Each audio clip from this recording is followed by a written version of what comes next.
Hello everyone, चलिए हम इस वीडियो में अरावली की जो इशू चल रहा है उसको समझते हैं। पहले जानेंगे अरावली क्या है और क्यों इस पे पूरे आपका देश में बवाल हो रहा है, क्यों इस पे इशू चल रहा है, इसको हम एक एक करके समझेंगे। सबसे पहले जानिए अरावली माउंटेन ये है कहाँ। अगर आप मैप में देखेंगे तो यहाँ पे ये आपका राजस्थान से होते हुए ये हरियाणा, फिर यहाँ पे दिल्ली में भी इसका पार्ट है और ये गुजरात। यहाँ पे जो माउंटेन है ये अरावली माउंटेन है, ऐसे ही है। और यहाँ पे आप फिगर में भी इसको देख सकते हैं। अरावली अगर माउंटेन देखेंगे तो ये फोल्ड माउंटेन है। माउंटेन आपका कई तरह के होते हैं, जैसे अगर ज्वालामुखी से निकलता है तो वोल्केनिक माउंटेन होता है। अगर दो पहाड़ है, पहाड़ दो अगर लैंड है चाहे पहाड़ है, बीच में से एक नीचे धस जाता है, उसे फॉल्ट माउंटेन बोलते हैं। और फोल्ड माउंटेन जो है वो क्या होता है, जैसे जमीन के नीचे आपकी टेक्टोनिक प्लेट होती है, तो एक प्लेट अगर दूसरे प्लेट के ऊपर चढ़ जाए, जैसे एक प्लेट इधर से मूव करे, एक प्लेट इधर से मूव करे, और बीच में की सरफेस अगर ऊपर उठ जाए तो यहाँ पे जो माउंटेन बनता है वो फोल्ड माउंटेन है। तो वैसे ही आप देखेंगे अरावली जो ये माउंटेन है ना, ये फोल्ड माउंटेन है। और आपको जान के हैरानी होगी, विश्व की सबसे पुरानी फोल्ड माउंटेन, सबसे पुरानी फोल्ड माउंटेन जो है वो अरावली ही है। देखिए अरावली में अरावली को लेके प्रॉब्लम इसलिए हो रहा है, जनरेट हो रहा है, उसको मैं आगे बताऊंगा। सबसे पहले देखो अरावली क्या काम करता है। अरावली जो है ना, अरावली जो है पुरानी, अभी मैं आपको बताया ना कि अरावली जो है विश्व की सबसे पुरानी फोल्ड माउंटेन है। पुरानी होने के वजह से कई लाखों साल पहले ये बना था, और हवा के फ्रिक्शन के वजह से ये इतना घिस गया है कि इसकी हाइट इस समय बहुत कम है। इतना हाइट वाला माउंटेन आप नहीं देखोगे विश्व में। जैसे माउंट एवरेस्ट की हाइट हम देखते हैं ना, 8,848 मीटर है। ये आपका लगभग एक किलोमीटर में ही पूरा सिमट जाता है। इसकी हाइट 1 किलोमीटर से ज्यादा उतनी नहीं है, 1 किलोमीटर के एवरेज में ही है सब, उसके नीचे ही सब है। आप देखेंगे इसमें कि ये बहुत लंबे टाइम से, लाखों साल से यहाँ पे हवा बहती है, तो धीरे धीरे डिग्रेड हो गया है। सॉइल इरोजन, आप इरोजन पढ़े होंगे, सॉइल इरोजन, मिट्टी का कटाव होता है, वैसे ही पहाड़ों का कटाव होता है। तो हवा के कटाव के वजह से ये डिग्रेड हो गया है, और इसकी हाइट क्या हो गई है, कम हो गई है। इस समय इशू इसलिए चल रहा है क्योंकि सुप्रीम कोर्ट ने ऑर्डर किया है कि अरावली में जो भी 100 मीटर से कम हाइट वाली जो चोटी है, जो हिल है, उसको तोड़ दिया जाएगा। तोड़ने का मतलब उस पहाड़ को काट के वहां से ये तो रॉक्स निकाला जाएगा, उसमें से गिट्टी निकाला जाएगा, बालू निकाला जाएगा, और उसको बेचा जाएगा। तो ये जो अलग अलग कॉन्ट्रैक्टर होंगे, जो खनन माफिया होंगे, उसको लेंगे और अरावली को काटने का काम करेंगे। प्रॉब्लम ये है कि सुप्रीम कोर्ट बोला है ऐसे कि 100 मीटर से नीचे वाले हाइट को क्या किया जाएगा, तोड़ा जाएगा। अरावली को अगर ओवरऑल देखोगे तो 93% एरिया आपका डिस्ट्रक्ट हो जाएगा। 93% का मतलब कि इसकी हाइट ही कम है। लगभग लगभग पूरे अरावली का 93% काट दिया जाएगा इस रूल के हिसाब से, क्योंकि इसकी हाइट ज्यादा नहीं है। 100 मीटर से कम ही हाइट में आपका 93% अरावली क्या हो जाएगा, खत्म हो जाएगा।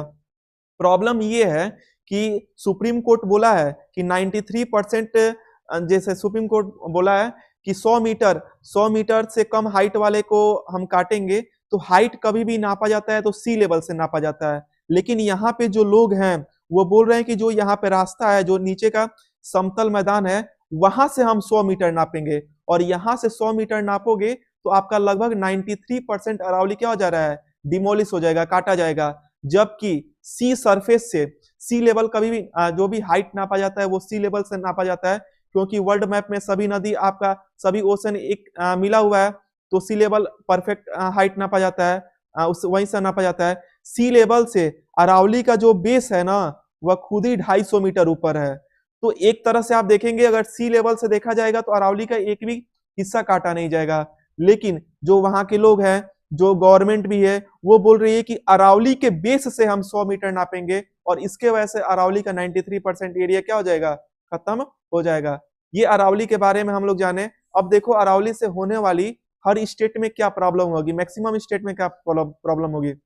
जैसे जो मानसून आती है, मानसून की हवा बहती है, वो आती है आपका, जैसे जून में चालू होती है, हाई प्रेशर से लो प्रेशर से आती है।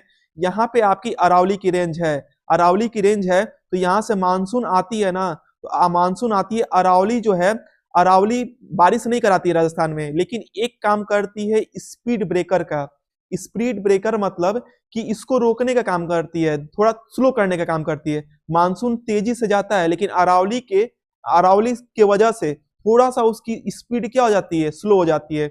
अगर इसकी स्पीड स्लो नहीं होगी तो ये जाके यहाँ पे आगे उत्तराखंड के माउंटेन पे टकराएगा और वहां पे बहुत ज्यादा बारिश होगा और उत्तराखंड में पूरा क्या हो जाएगा, बाढ़ हो जाएगा। वहां पे बहुत ज्यादा डिस्ट्रक्शन वहां पे आएगा। उत्तराखंड में ये प्रॉब्लम होगा, अगर अरावली को काट दिया जाएगा तो उत्तराखंड में हमेशा मानसून हर साल आता है, हर साल उत्तराखंड में हमें तबाही देखने के लिए मिलेगा। फिर आगे देखिए, फिर अरावली देखो, अरावली की वजह से और क्या है, अरावली जो है बीच में उठा हुआ है। इंडिया के मैप में देखोगे अरावली ऐसे है और राजस्थान आपका पूरा ये है। अरावली के इधर आपका हरियाली है और इधर आपका सूखा है, जो आपका थार डिजर्ट है ये इस साइड है। तो इधर हवा बहती रहती है, जो ये माउंटेन है से उठा हुआ है, इसके वजह से ये वाला डस्ट पार्टिकल इस साइड नहीं आ पाता है। आप फिगर में देख रहे हैं इधर आपका डस्ट उड़ रहा है, लेकिन इधर आपका हरियाली है। अरावली जो है रोकने का काम करता है। जब अरावली को तोड़ा जाएगा तो ये आपका डस्ट पार्टिकल इधर भी आएगा और पूरा का पूरा राजस्थान क्या हो जाएगा, बंजर हो जाएगा। पहले राजस्थान में, आधा राजस्थान में आपका खेती बाड़ी होता था, लेकिन अरावली के टूटने की वजह से आपका राजस्थान भी ऐसे इम्पैक्ट होगा। फिर यहाँ पे एक चीज और है कि अरावली जो है, आप देखेंगे कि अरावली से यहाँ पे नदी भी बहती है, जैसे हिमालय से आपका यमुना गंगा निकलता है ना, गंगोत्री ग्लेशियर यमुनोत्री ग्लेशियर से अरावली से भी नदी निकलती है। तो अरावली से जो नदी निकलती है आपका वो भी सूख जाएंगी, क्योंकि ये माउंटेन ही नहीं रहेगा। फिर देखिए तो आप यहाँ पे देखिए कि राजस्थान में भी ये सब इशू होगा, वहां भी जमीन बंजर हो जाएगा।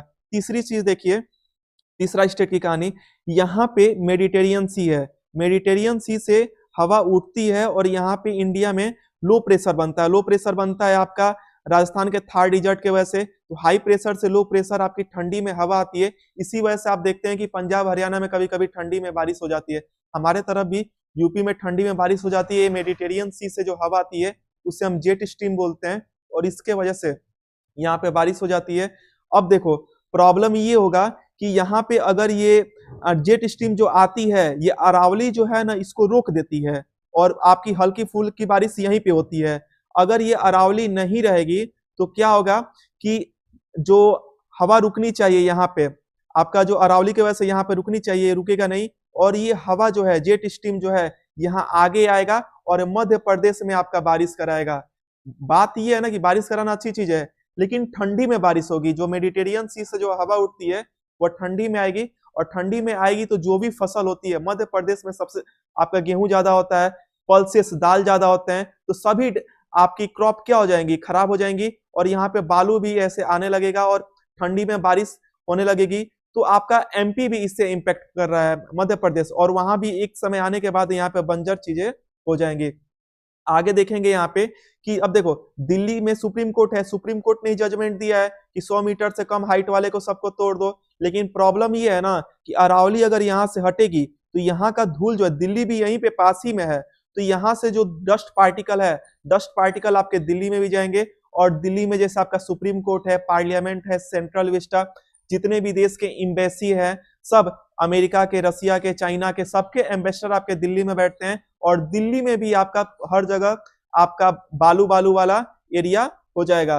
तो आपका जब दिल्ली में हर जगह आपका बालू वाला एरिया आएगा तो बालू की एक खासियत होती है ना कि सैंड जो है बहुत तेज आपका गर्म होता है और उतने ही तेज क्या होता है, ठंडी होता है।